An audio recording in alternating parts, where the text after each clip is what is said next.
अस्सलाम वालेकुम दोस्तों, तुसी देख रहे हो सोना पंजाब टीवी ते मैं तुहाडा मेज़बान मोहम्मद साजिद। दोस्तों सारे पहले साडे चैनल को सब्सक्राइब ते नाल ही बैल आइकॉन दे बटन को करो कि ताकि साडी नई आने वाली वीडियो तुहाडे तक पहुंच। दोस्तों जिवें कि तुसी जानते हो असी सिर्फ मज्जां गावां दियां या जानवरां दे रिलेटिव वीडियो लैके हाज़र हुंदे रहने हैं। इस तो इलावा असी कदी कोई होर वीडियो अपलोड नहीं की क्योंकि साडा काम ही है असी जानवरां दे रिलेटिव वीडियो अपलोड करने हैं। ਇਹ ਸਾਡਾ ਦੋਸਤ ਇੱਕ ਰਿਹਾਨ ਸਈਦ ਦਾ ਨਾਮ ਹੈ ਤੇ ਵਿਚਾਰਾ 1.5-2 ਸਾਲਾਂ ਤੋਂ ਸਟਰਗਲ ਕਰ ਰਿਹਾ ਤੇ ਮੇਰੇ ਕੋਲ ਆਇਆ ਦਾ ਸਾਜਦ ਭਾਈ ਵੀ मैं 1.5-2 ਸਾਲਾਂ ਤੋਂ ਮਿਹਨਤ ਕਰ ਰਿਹਾ तो ਮਿਹਨਤ ਦਾ ਕੋਈ ਮਸਲਨ ਵੀ ਜ਼ਿਆਦਾ ਫਾਇਦਾ ਨਹੀਂ ਹੋ ਰਿਹਾ, ਕੋਈ ਵਾਚ ਟਾਈਮ ਨਹੀਂ ਲੱਭ ਰਿਹਾ, ਸਬਸਕ੍ਰਾਈਬਰ ਨਹੀਂ ਵਧ ਰਹੇ। ਮੈਂ ਕਿਹਾ ਸਰ ਸਾਡਾ ਤਾਂ ਮੱਝਾਂ ਗਾਵਾਂ ਦਾ ਚੈਨਲ ਹੈਗਾ, ਜੇ ਅਸੀਂ ਤੇਰੀ ਕੋਈ ਸਪੋਰਟ ਕਰ ਸਕਨੇ ਦੱਸੋ। ਕਹਿੰਦਾ ਸਿਰਫ ਮੇਰੀ ਇੱਕ ਵੀਡੀਓ ਅਪਲੋਡ ਕਰ ਦਿਓ ਕਿ ਮੈਨੂੰ ਤੁਹਾਡੇ ਦੋਸਤ ਤੁਹਾਡੇ ਭਾਈ भी थोड़ा जिहा वाच टाइम मिल जाएगा मैनू तो मेरा काम चल पेगा। तो बकायदा हुण ये आपां नूं दसदे ने भी इन्हां दे किस चीज़ का चैनल है जां किहड़ियां वीडियो छड्डदे ने, वो इनफॉर्मेशन देंदे ने। बकायदा मेरे रिहान भाई गल करन दे, मैनूं तां इस चैनल का पता नहीं भी किस, लेकिन आपां इन्हां दी इमदाद करनी है, इन्हां दी मदद करनी है जिस तरीके भी आपां कर सकीए। दसो भाई जान। अस्सलाम वालेकुम, कैसे हैं सब? ठीक है भाई। मेरा चैनल है रिहान सईद अंसारी यूट्यूब चैनल है। मैं टेक्निकली मोबाइलों के मतलब इन्फॉर्मेशन देता हूँ हर तरह की, मतलब जिस किस्म का मर्जी फॉल्ट हो मोबाइल में, कोई सैटिंग खराब हो तो मेरे नाल रब्ता करना। मेरा रब्ता नंबर मजीद यूट्यूब के लिंक च होएगा तो मेरा यूट्यूब चैनल का भी लिंक होएगा। प्लीज़ थोड़ी मैंने सपोर्ट की जरूरत है। मैं काफ़ी देर तो यूट्यूब पर काम कर रहा हूँ, कुछ कम से कम 2 साल हो रहे हैं, फायदा नहीं हो रहा, ज़्यादा फायदा नहीं हो रहा बेचारे नूं। अगर जे आपां इन्हां दी कोई मदद कर सकने, हालांकि आप तो जानवर के रिलेटिव वीडियो करने कोई होंदा है इंसान भी अपने इन्ने माशाल्लाह बहुत दोस्त ने, कोई भी मसलन भी जो शौकिया तौर पर देख ਤੁਹਾਡਾ ਇੱਕ ਸਬਸਕ੍ਰਾਈਬ ਕਰਨ ਨਾਲ ਮੈਨੂੰ ਬੜਾ ਫਰਕ ਪੈਂਦਾ ਹੈ, ਕਿ ਵੀਡੀਓ ਮੇਰੀ ਵਾਚ ਕਰਨ ਨਾਲ ਮੈਨੂੰ ਬਹੁਤ ਫਾਇਦਾ ਹੁੰਦਾ ਹੈ।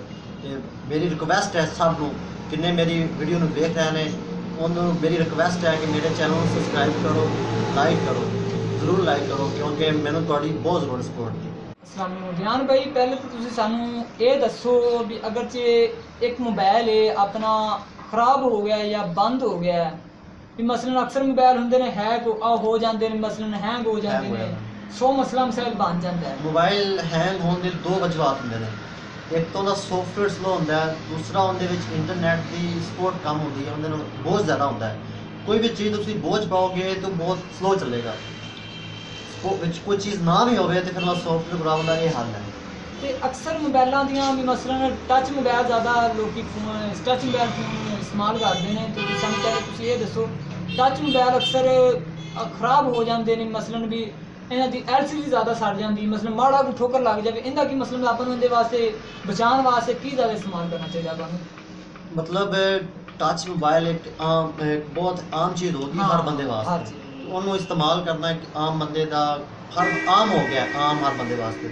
ਉਹਨੂੰ ਕਿੰਨਾ ਹੋ ਸਕੇ ਉਹਦੇ ਅਹਤਿਆਤ ਨਾਲ ਇਸਤੇਮਾਲ ਕੀਤਾ ਜਾਵੇ, ਬੱਚਿਆਂ ਨੂੰ ਦੂਰ ਰੱਖਿਆ ਜਾਵੇ, ਤੇ ਉਹਦੇ ਵਾਸਤੇ ਕੁਝ ਮੋਬਾਈਲ ਦੀ ਸੇਫਟੀ ਲਾਜ਼ਮੀ ਹੁੰਦੀ, ਕਿਉਂਕਿ ਗਲਾਸ ਪੇਪਰ ਹੁੰਦਾ ਬਹੁਤ ਹੈਵੀ, ਉਹ ਮਤਲਬ ਮੋਬਾਈਲ ਗਿਰਦਾ ਵੀ ਹੈ ਨਾ ਤੇ ਉਹ ਟੁੱਟਦਾ ਹੈ, ਮੋਬਾਈਲ ਦਾ ਟੱਚ ਨਹੀਂ ਟੁੱਟਦਾ, ਤੇ ਬਸ ਅਹਤਿਆਤ ਦੀ ਜ਼ਰੂਰਤ ਹੈ, ਹੋਰ ਕੋਈ ਨਹੀਂ। ਲੇਕਿਨ ਕੁਝ ਮੋਬਾਈਲ ਹੁੰਦੇ ਨੇ ਉਹਨਾਂ ਦੇ ਯੂਨਿਟ ਬਹੁਤ ਕੀਮਤੀ ਹੁੰਦੇ ਨੇ, ਉਹਨਾਂ ਵਾਸਤੇ ਅਹਤਿਆਤ ਕਰਨਾ ਚਾਹੀਦਾ।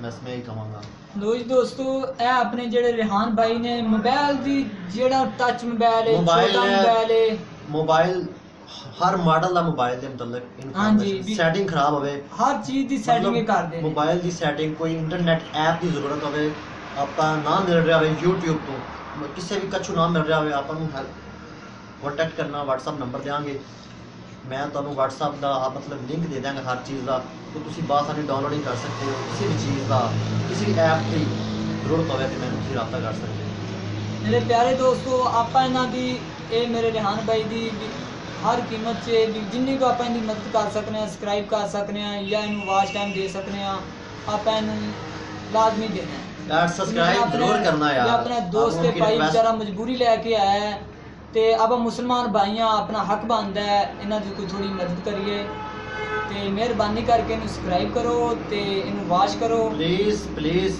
Request, my channel subscribe. तो मिलने दोस्तों अगली वीडियो च। अल्लाह हाफिज़।